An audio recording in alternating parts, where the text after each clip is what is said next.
They tormented the quiet new girl, calling her racist names and dumping food on her. They didn't know her father was Steven Seagal, and he had just arrived in town to teach her one final, public lesson. The small, dust-caked town of Oak Creek, Texas, had a way of noticing new things. It noticed the black SUV that pulled into the quiet cul-de-sac just after dawn, and it noticed the girl who stepped out. Ayana Seagal, daughter of a Japanese mother, Yuki, and the legendary Steven Seagal, carried the stillness of her upbringing with her like a second skin. Her long, dark hair was pulled into a severe ponytail, and her sharp brown eyes, a mirror of her father's, took in the faded blue house that was once her grandfather's, now their new start. She felt the town's gaze before she saw it, the twitch of curtains, the pause in a neighbor's yard work. People fear what they don't understand, her father had always told her. Stay centered. At Oak Creek High, the feeling intensified. The school was a sea of mostly white faces, a loud, churning ecosystem of cliques and hierarchies. As Ayana walked through the main gate, her calm, measured steps and impassive expression marked her as different. The whispers began almost immediately, trailing her like smoke. In English class, it was, Kung Fu Barbie. At lunch, as she sat alone under a sprawling oak tree, opening the bento box her mother had prepared, a group of cheerleaders at a nearby table wrinkled their noses. Ugh, what is that, raw fish, one sneered. Probably cat, another laughed. Ayana ate in silence, her movements precise, betraying nothing. By the end of the first week, her quietude had made her a target. Her difference was an invitation.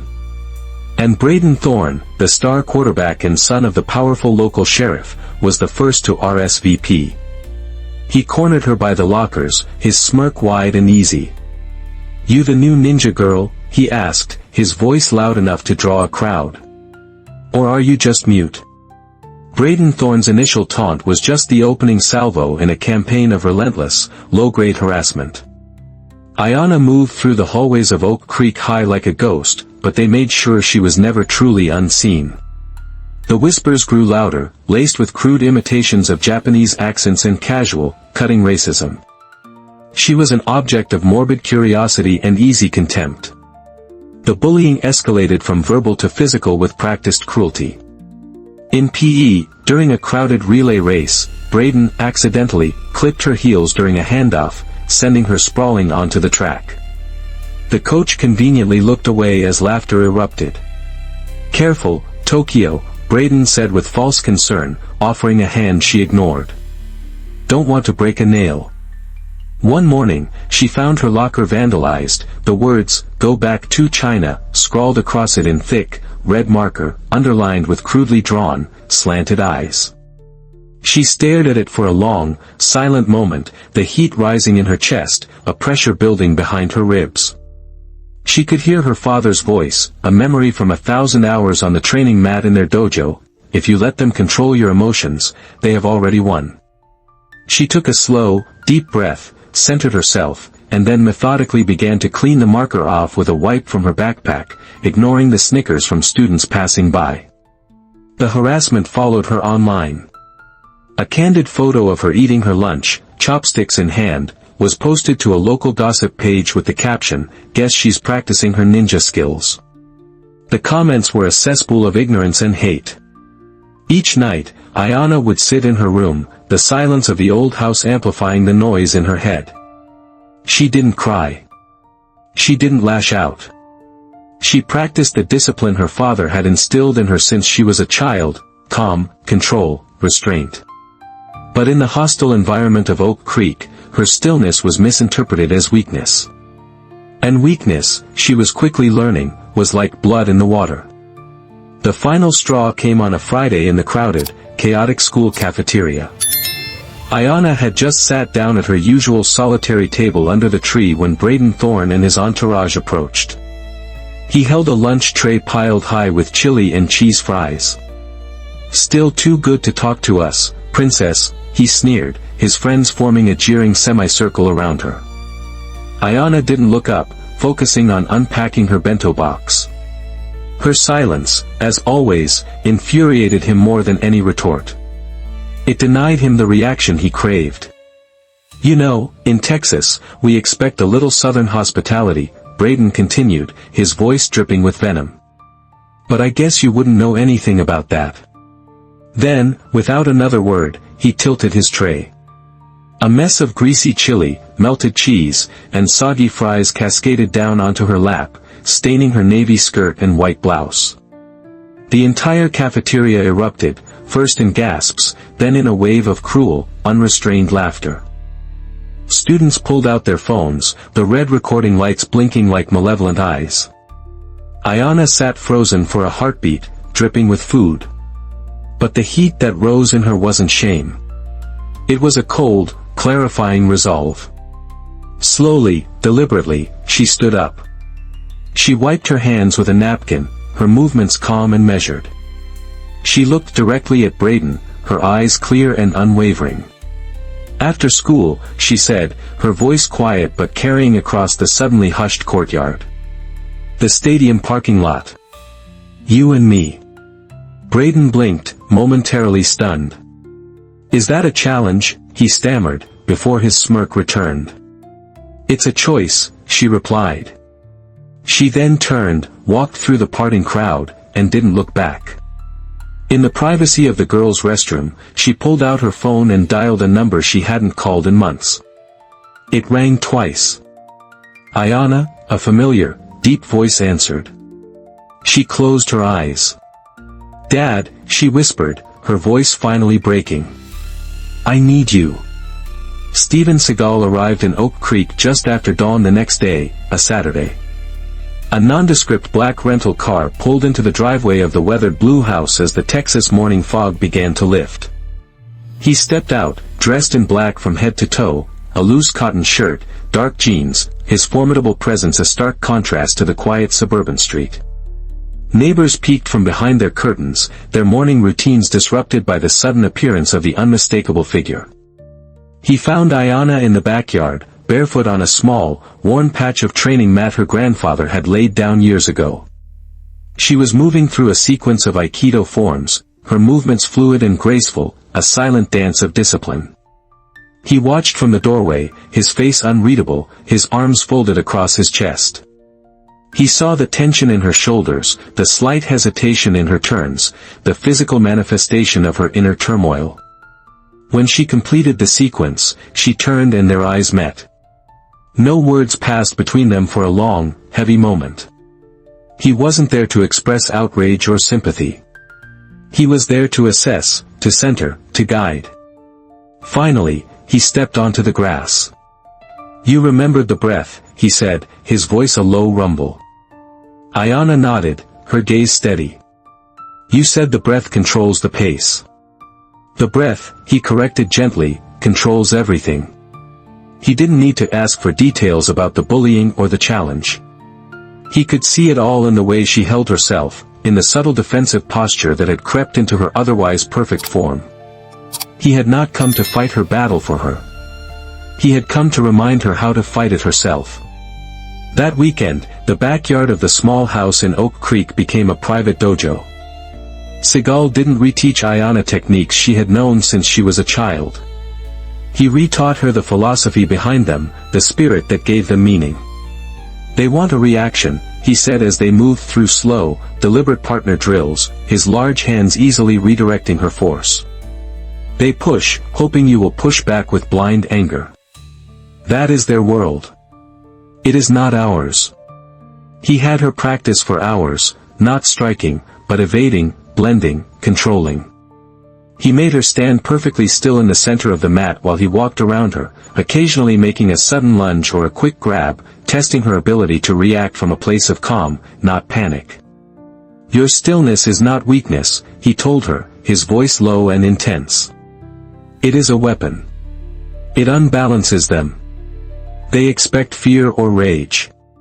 When you give them nothing, you take away their power. You force them to fight on your terms, in your space." On Sunday evening, as the sun set, casting long shadows across the yard, he stood before her. "You are ready," he said. It wasn't a question. "I know," she replied. This is not about winning or losing, he reminded her, his eyes locking with hers. It is not about pride or revenge. It is about restoring balance.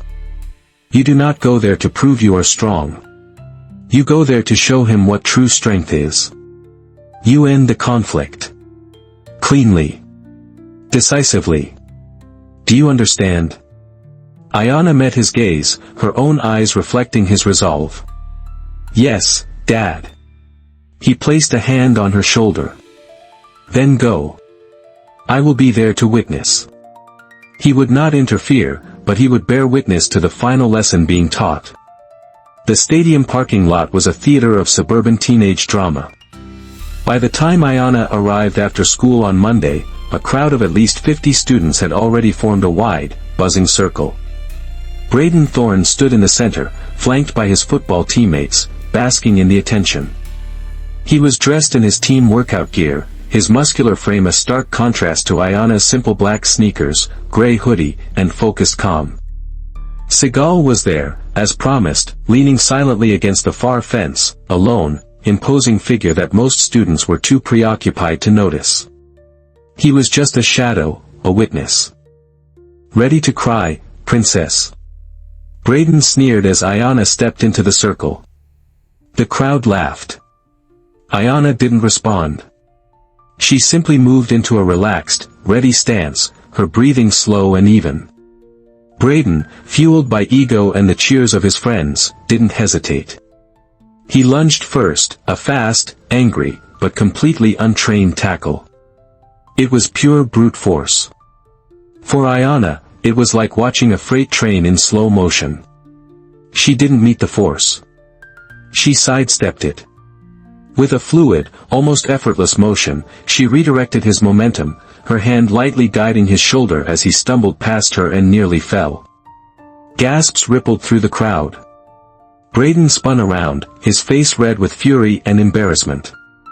He charged again, this time swinging a wild, powerful right hook. Ayana ducked under the punch, her body flowing like water. As he overextended, she slipped behind him, hooked her leg behind his, and with a gentle but firm push, swept his other leg from under him. He hit the pavement with a heavy thud. The crowd went silent. Braden scrambled to his feet, utterly humiliated, and charged blindly. This time, Ayana met him. As he grabbed for her, she spun low, seized his extended arm, and used his own forward momentum to flip him cleanly over her hip in a classic Aikido throw. He slammed onto his back, the air knocked from his lungs. He stayed there, stunned. Ayana knelt over him, her expression respectful, her voice low. This ends now. She then stood, turned, and walked away.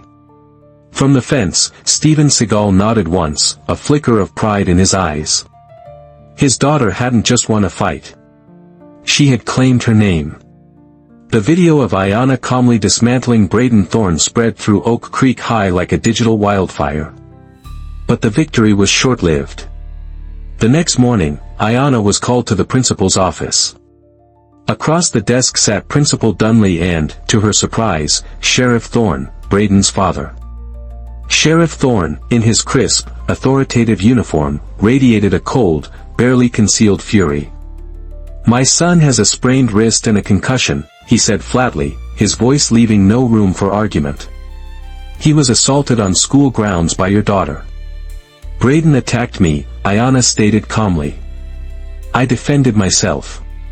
"You defended yourself?" Thorne scoffed, sliding a tablet across the desk. It showed the fight video, edited to emphasize Ayana's throws. "This looks like a trained fighter attacking an unarmed student. You, Miss Seagal, with your extensive martial arts background, are a weapon. And you used that weapon on my son." Principal Dunley, clearly intimidated by the sheriff, cleared his throat. "Ayana, the school has a zero-tolerance policy on fighting. Given the circumstances, and Sheriff Thorne's formal complaint, we have no choice but to issue a 3-day suspension, pending a district review." It was a calculated, political move.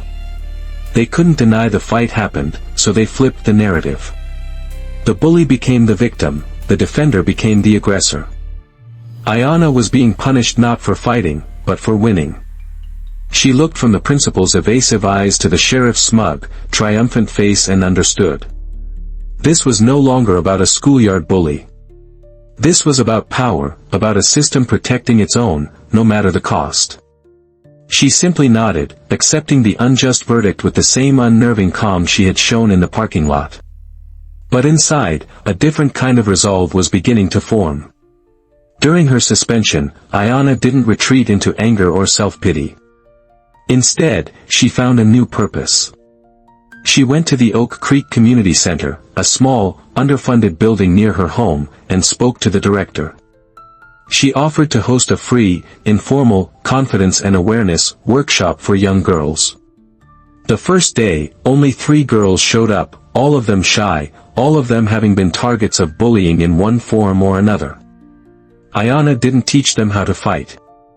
She taught them how to stand, how to breathe, how to project calm confidence. She taught them her father's core principle, that strength wasn't about delivering a blow, but about having the discipline not to. Word spread quietly. By the second day, there were 8 girls. By the third, over 20, a mix of faces, white, black, Latino, all standing barefoot on the old gymnasium floor, mirroring Ayana's calm movements. They weren't learning to be fighters, they were learning not to be victims. They were learning to find their center.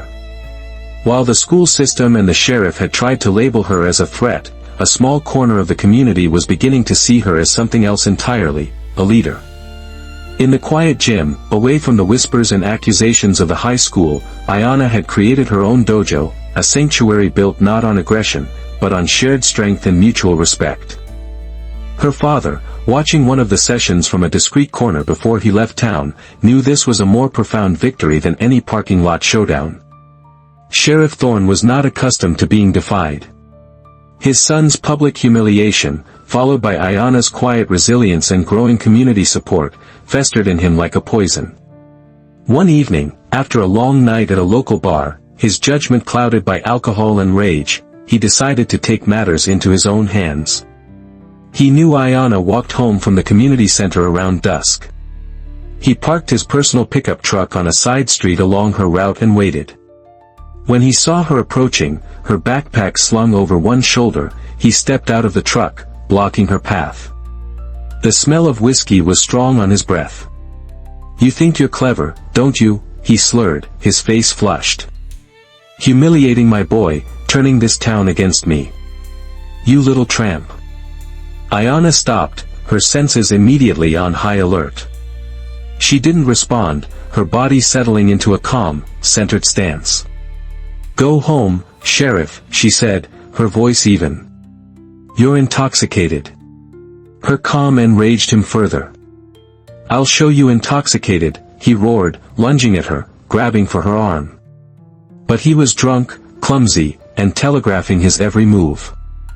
Ayana was sober, trained, and prepared. As he grabbed her, she moved with his force, not against it. In a single, fluid motion, she spun to the side, used his own momentum to unbalance him, and applied a gentle but firm wrist lock. It wasn't designed to injure, only to control. Sheriff Thorne, caught completely off guard, stumbled and fell heavily to his knees on the sidewalk. Ayana immediately stepped back, creating distance. She didn't strike. She didn't taunt. She simply stood, watching him. At that exact moment, headlights washed over them.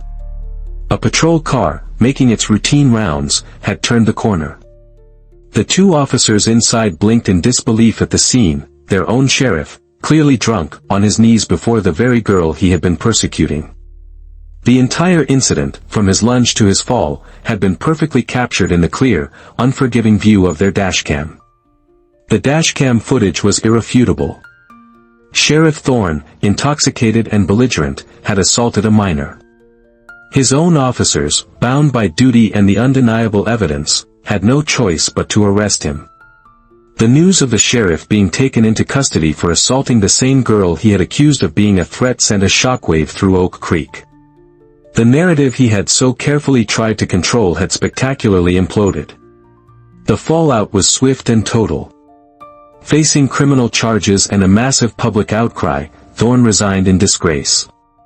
The district school board immediately convened an emergency session, publicly lifted Ayana's suspension, and issued a formal, profuse apology. Principal Dunley was mandated to attend sensitivity and leadership training.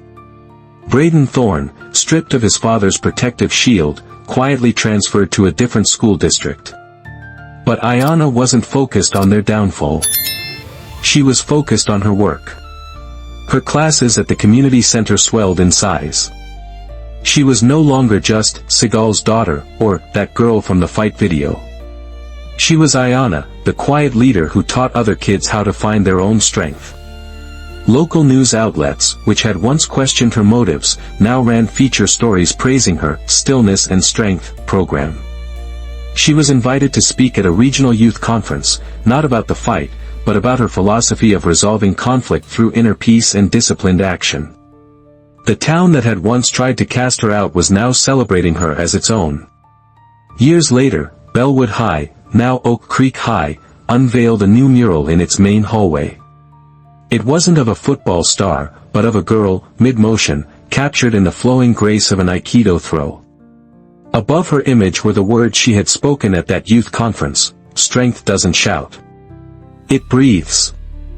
Ayana, after graduating, went on to found a non-profit called Stillpoint, combining self-defense, conflict resolution, and mindfulness for at-risk youth across the country. She rarely spoke of the fight in the parking lot. It was just a single moment, a catalyst. The real work, the real victory, was what came after. Steven Seagal would sometimes watch her interviews online from his home in Los Angeles, a quiet pride in his eyes. He had taught her how to fight, but she had taught herself how to lead. The legacy he had passed down wasn't one of violence or cinematic glory, but one of stillness, of purpose, of knowing that the quietest person in the room is often the most powerful. Ayana's journey shows us that true power isn't about the force you can exert, but the balance you can maintain. She faced down bullies, a corrupt system, and her own fear, not with rage, but with a strength forged in discipline and stillness. Her story is a testament to the quiet hero within all of us. Have you ever found strength in stillness or resolved a conflict without raising your voice? We would be honored to hear your story. Comment below and show your respect for the power of quiet confidence. If this narrative inspired you, please like, share it with others, and subscribe for more stories about the unexpected ways heroes are made.